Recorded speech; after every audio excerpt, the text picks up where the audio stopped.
Cuando escogí estudiar medicina, lo hice con la convicción de que así podría ayudar a mejorar la salud de las personas. Con los años me he dado cuenta que mejorar la salud es cosa de todos y no solo de nosotros, los médicos. El primero que me abrió los ojos fue mi profesor de medicina preventiva, con un gráfico muy sencillo: evolución de la tasa de mortalidad por tuberculosis. La tasa de mortalidad por tuberculosis disminuye de manera continua y paulatina desde más de 4.000 a menos de 10 por millón de habitantes en un país como Inglaterra. Como el resto de los alumnos, yo sabía que a finales del siglo XIX se había descubierto cómo se transmitía la enfermedad. Hacia 1950, el primer antibiótico y poco después la primera vacuna. Lo que no nos podíamos imaginar, lo que nos sorprendió a todos, fue ver cómo esta mortalidad ya había empezado a disminuir mucho antes de que se descubriera la bacteria y que el descubrimiento del antibiótico y de la vacuna apenas modificó el ritmo de descenso. Pero entonces, ¿qué es lo que hizo que disminuyera tanto la mortalidad por tuberculosis? Fueron dos cosas principalmente: el saneamiento de las ciudades y de los hogares y la mejora en la nutrición. Ahí fue cuando empecé a darme cuenta de lo que hoy os he venido a explicar, que si queremos mejorar nuestra salud, si queremos progresar en salud, tenemos que mirar más allá de los servicios sanitarios, tenemos que cambiar nuestra mirada y tenemos que, 1, invertir en aquello que realmente está afectando nuestra salud y 2, actuar a nivel de toda la población, no solo de unos pocos.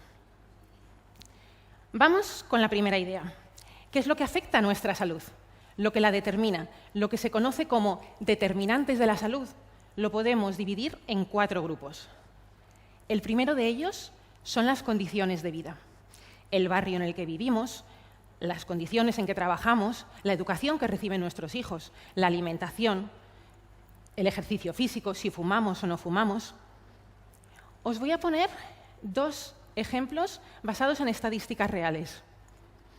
Una ciudad, Barcelona, diferencia en esperanza de vida entre el barrio más pobre y el barrio más rico. 10 años. 10 años de diferencia de esperanza de vida en una misma ciudad española. Otro ejemplo, Andalucía. Las personas sin estudios o solo con estudios primarios tienen el doble de mala salud que las personas que tienen estudios universitarios.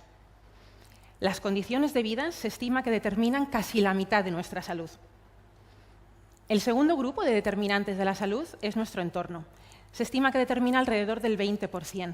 Y aquí, sin duda alguna, el más importante es la contaminación atmosférica, que cada año, a nivel mundial, mata 3,7 millones de personas. En una ciudad como Sevilla, si se redujeran sus niveles de contaminación aérea a los que tiene Londres, se evitarían cada año 300 muertes prematuras. El tercer bloque de determinantes de la salud es nuestra biología, que alrededor se estima que determina nuestra salud en una cuarta parte. Nuestra constitución, nuestra genética. Como sabéis, hay ciertas enfermedades que tienen una base genética. Y por último, los servicios sanitarios, que se estima que determinan un 11% de nuestra salud. La calidad del sistema sanitario, la proximidad de los servicios de salud, el tipo de sistema sanitario.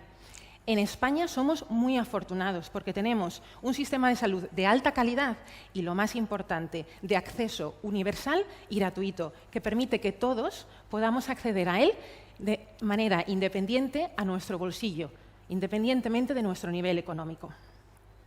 Así pues, como veis, nuestra salud son los servicios sanitarios, sí, claro que sí, pero también lo son las condiciones de vida y nuestro entorno, que juntas determinan más del 60% de nuestra salud.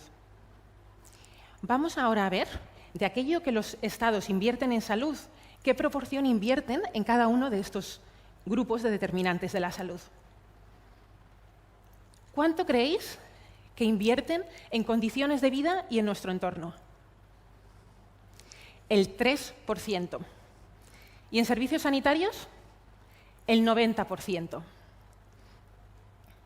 Actualmente estamos invirtiendo mucho dinero en los servicios de salud, que está bien, es necesario, pero el problema es que estamos invirtiendo muy poco en aquello que determina más del 60% de nuestra salud. Aún así, tenemos algunos buenos ejemplos de inversión en salud más allá de los sistemas sanitarios. A finales de los años 60 se publicaron unos estudios que determinaban que el plomo tenía graves efectos sobre la salud humana, en particular sobre el desarrollo neurológico de los niños. Los científicos consiguieron convencer a los gobiernos y los gobiernos iniciaron una serie de acciones para ir reduciendo el plomo, entre otros, de la gasolina. La reducción del plomo en la gasolina llevó a la reducción del plomo en la atmósfera. Y gracias a esta intervención, el coeficiente intelectual de los niños aumentó nada más y nada menos que 4 puntos. Los países que implementaron esta medida mejoraron la salud de sus niños y mucho.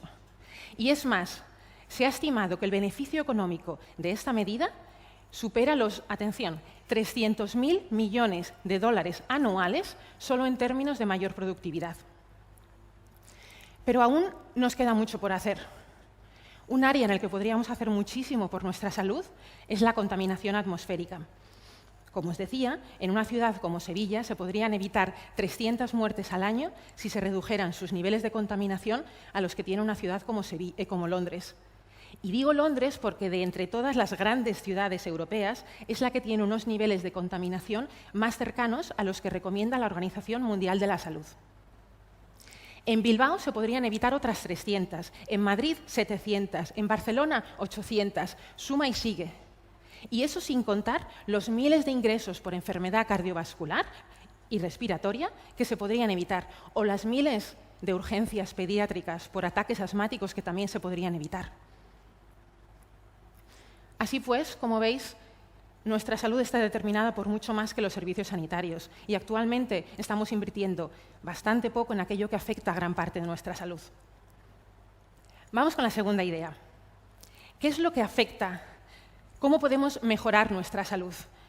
Ya hemos visto lo que la afecta. En primer lugar, lo que tendríamos que hacer es invertir más en aquello que la afecta en mayor medida. Lo que hacemos, lo que comemos, lo que respiramos, dónde vivimos, etcétera. Pero muy importante es que tenemos que tener en cuenta a toda la población y no solo a unos pocos. Y os voy a explicar por qué con una paradoja, la que se conoce como paradoja de la medicina preventiva. En este gráfico podéis ver cómo se distribuye una población occidental cualquiera en función de sus niveles de colesterol. Como veis, la mayor parte de la población tiene unos niveles de colesterol intermedios. En cambio, son pocos los que lo tienen bajo o alto. Esta distribución en forma de colina es lo que se conoce como curva normal. La mayoría de factores de riesgo hoy en día siguen esta misma distribución de curva normal. Como todo el mundo sabe, niveles altos de colesterol son perjudiciales para la salud, porque se relacionan con un mayor riesgo de enfermedad cardiovascular. La línea roja que veis representa cómo se relacionan los niveles de colesterol con el riesgo de infarto cardíaco. A mayor nivel de colesterol, mayor riesgo de infarto cardíaco. Pero ahora os invito a mirar cómo se distribuyen las muertes por infarto cardíaco en esta misma población. ¿Dónde se producen la mayor parte de los casos? Entre aquellos que tienen niveles de colesterol intermedios. ¿Por qué?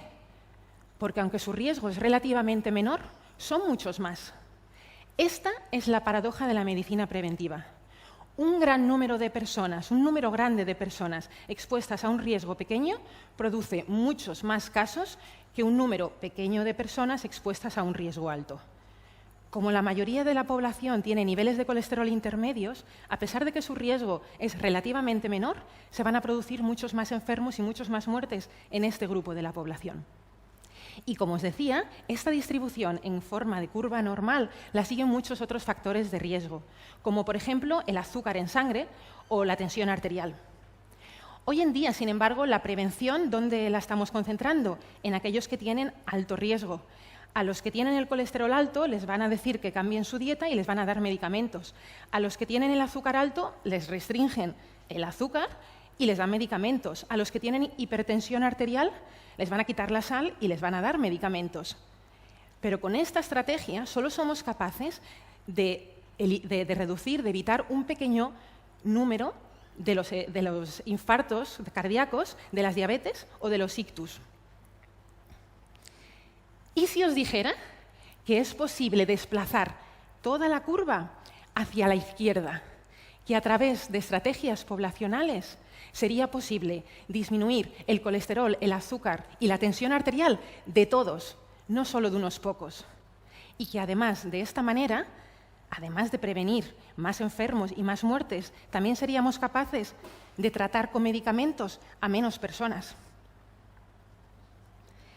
La siguiente pregunta lógica es, vale, bien, ¿cómo hacemos para desplazar toda la curva del factor de riesgo? En este ejemplo que os he puesto, podríamos disuadir a las personas de consumir alimentos con alto contenido en grasas saturadas, o en azúcar, o en sal.